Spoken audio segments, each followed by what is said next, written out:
আমার কাছে যদি জিজ্ঞেস করা হয় পৃথিবীর সর্বশ্রেষ্ঠ খাবার কি, তাহলে চোখ বন্ধ করে একটাই কথা মাথায় আসবে, যার আর কোনো তুলনা নেই। আমরা মধ্যমগ্রাম বাজার গিয়ে একেবারে বর্ষার ইলিশ কিনে এনেছি। একটু নুন আর হলুদ মাখিয়ে সর্ষের তেলে ভেজে নিয়েই সাথে গরম ভাত, কাঁচা লঙ্কা আর ইলিশ মাছ ভাজার তেল। সত্যি কথা বলো, বাঙালির কি আর কিছু লাগে? এই দিয়ে তো পুরো প্লেট খালি।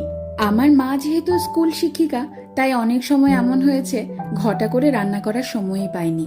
আর সে সময় যদি বাড়িতে ইলিশ মাছ থাকতো, তাহলে এই ইলিশ মাছ ভাজা দিয়ে কত তৃপ্তি করে খেয়ে উঠেছি সবাই।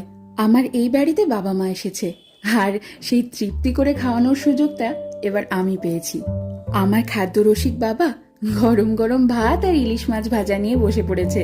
দেখো কত মজা করে খাচ্ছে, দেখেও যেন তৃপ্তি আসছে আমার।